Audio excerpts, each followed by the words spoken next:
अपना सुधार संसार की सबसे बड़ी सेवा। लेखक पंडित श्रीराम शर्मा आचार्य। पाठ 1। अपना सुधार संसार की सबसे बड़ी सेवा। मन एक देवता है। इसे ही शास्त्रों में प्रजापति कहा गया है। वेदांत में बतलाया गया है कि हर व्यक्ति की एक स्वतंत्र दुनिया है और वह उसके मन के द्वारा सृजन की हुई है। मनुष्य की मान्यता, भावना, निष्ठा, रुचि एवं आकांक्षा के अनुरूप ही उसे सारा विश्व दिखाई पड़ता है। यह दृष्टिकोण बदल जाए तो मनुष्य का जीवन भी उसी आधार पर परिवर्तित हो जाता है। इस मन देवता की सेवा पूजा का ही एक प्रकार है। मन को समझा बुझाकर उसे सन्मार्ग पर लगाना, सही दृष्टिकोण अपनाने के लिए सहमत करना। यदि ये सेवा कर ली जाए तो सामान्य व्यक्ति भी महापुरुष बन सकता है। उसके वरदान का चमत्कार प्रत्यक्ष देख सकता है। इस तथ्य की सुनिश्चितता में रत्ती भर भी संदेह की गुंजाइश के लिए स्थान नहीं है कि जो हम सोचते हैं सो करते रहें और जो करते हैं सो भुगतते हैं। मन ही हमारा मार्गदर्शक है। वह जिधर ले चलता है शरीर उधर ही जाता है। यही मार्गदर्शक यदि कुमार्गगामी है तो विपत्तियों और वेदनाओं के जंजाल में फंस देगा, और यदि सुमार्ग पर चलता रहे तो शांति और समृद्धि के सत्परिणाम उपलब्ध होना सुनिश्चित है।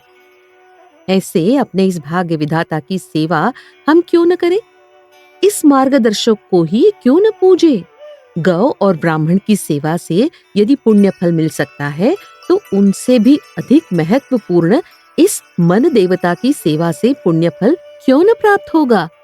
निश्चय ही सबसे अधिक पूजनीय, वंदनीय और सेवनीय यह मन का देवता ही है। सच्चे ब्राह्मणों, देवताओं और संतों के आशीर्वाद से बहुत सुख मिलता सुना गया है, पर मन देवता का आशीर्वाद फलित होते हुए हम में हर कोई आसानी से चाहे जब देख सकता है।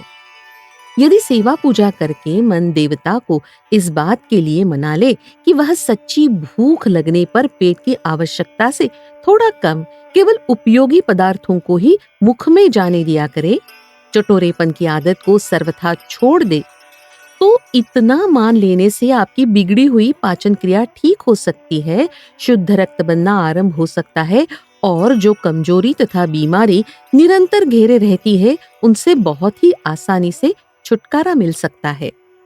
शरीर स्वस्थ, सबल और सतेज हो सकता है और जिस स्वास्थ्य के लिए तरसते रहना पड़ता है वह चिरस्थायी हो सकता है।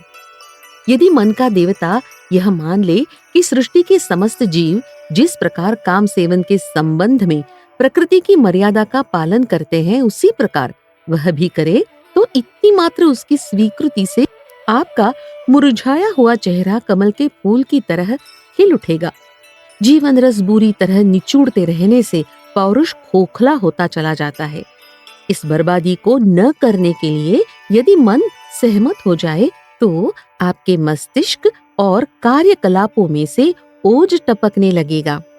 जैसे सिंह की हर क्रिया, हर चेष्टा उसके गौरव के अनुरूप होती है, वैसे ही ब्रह्मचर्य पालन करने से वह बर्बादी से बचाया हुआ ब्रह्म तेज आपकी प्रत्येक चेष्टा में से ही प्रस्फुटित होने लगेगा।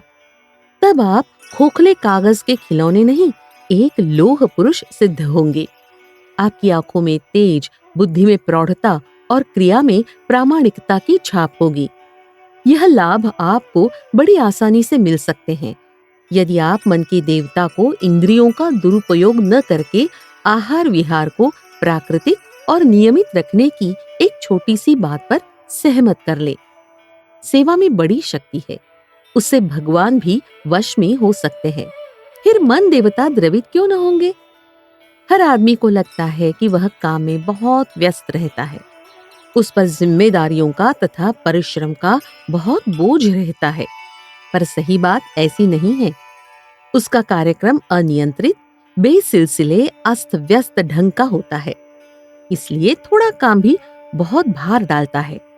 यदि हर काम समय विभाजन के अनुसार सिलसिले से, ढंग और व्यवस्था के आधार पर बनाया जाए तो सब काम भी आसानी से हो सकते हैं। मानसिक भार से भी बचा जा सकता है और समय का एक बहुत बड़ा भाग उपयोगी कार्यों के लिए खाली भी मिल सकता है। हमारे अविकसित देश में तो लोग पढ़ने में ध्यान देना तो दूर, उसका महत्व समझने तक में असमर्थ हो गए हैं। पर जिनकी विवेक की आंखें खुली हुई है, वे जानते हैं कि इस संसार की प्रधान शक्ति ज्ञान है और वह ज्ञान का बहुमूल्य रत्न भंडार पुस्तकों की तिजोरियों में भरा पड़ा है। इन तिजोरियों की उपेक्षा करके कोई व्यक्ति अपने अंतःप्रदेश को न तो विकसित कर सकता है और न उसे महान बना सकता है। अध्ययन एक वैसी ही आत्मिक आवश्यकता है जैसे शरीर के लिए भोजन। इसलिए मन देवता को राजी करना होगा कि दैनिक कार्यक्रम की व्यवस्था बनाकर वे कुछ समय बचाएं और उसे अध्ययन के लिए नियत कर दें। नित्य का अध्ययन वैसा ही अनिवार्य बना दे जैसा कि शौच, स्नान, भोजन और शयन आवश्यक होता है।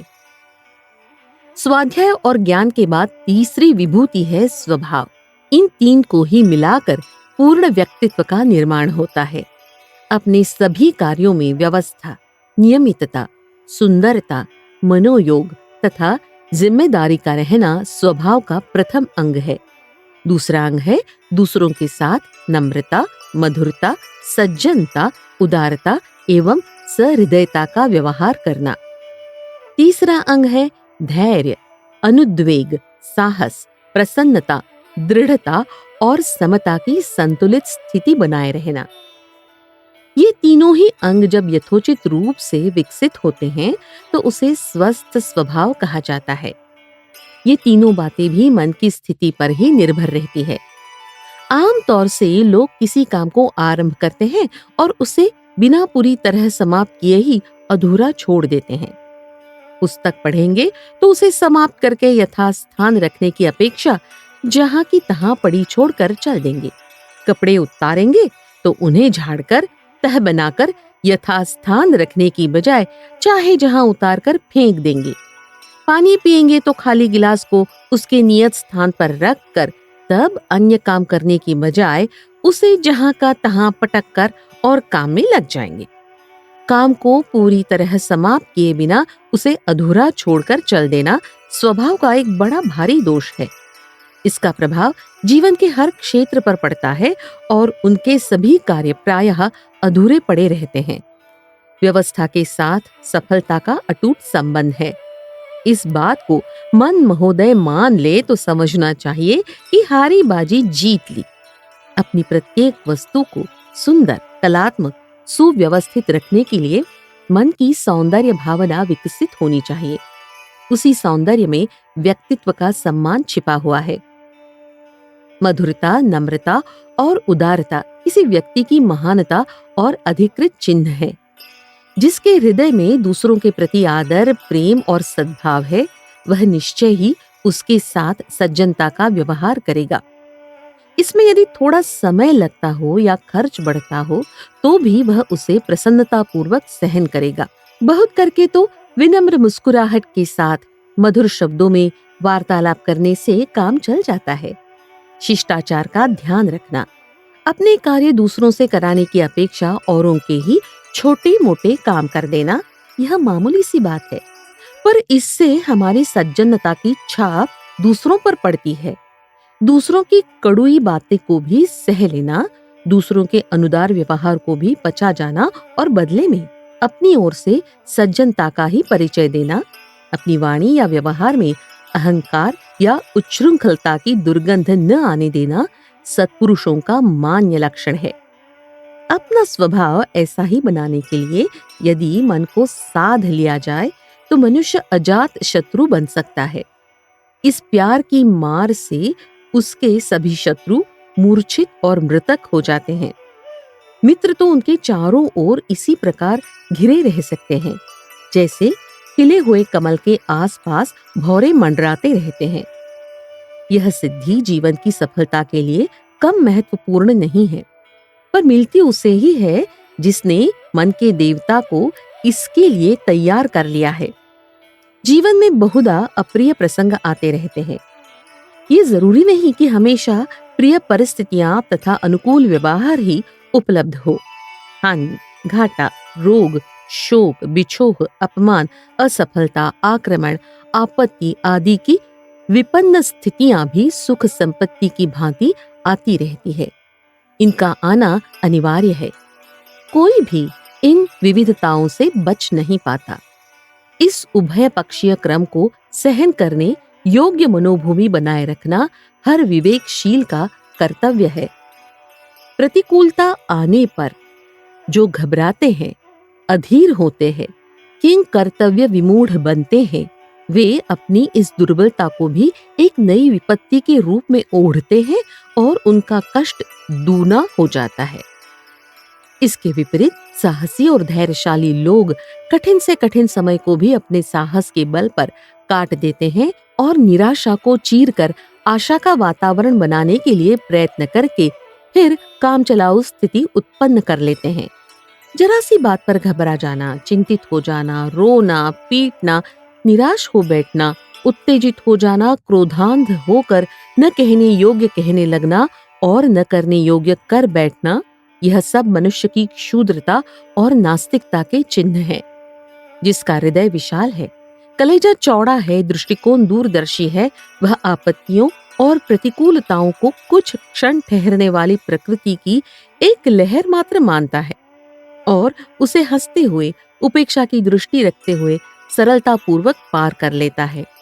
पर यह संभव तभी है जब मन के देवता हमारी सेवा से प्रसन्न होकर अपने आप को इस संतुलित स्थिति में रखने के लिए तैयार हो जाए। वे अपने सहयोगी बन जाएं, विरोध करना और सताना छोड़ दे और अच्छा स्वभाव बनने में देर ही कितनी लगेगी।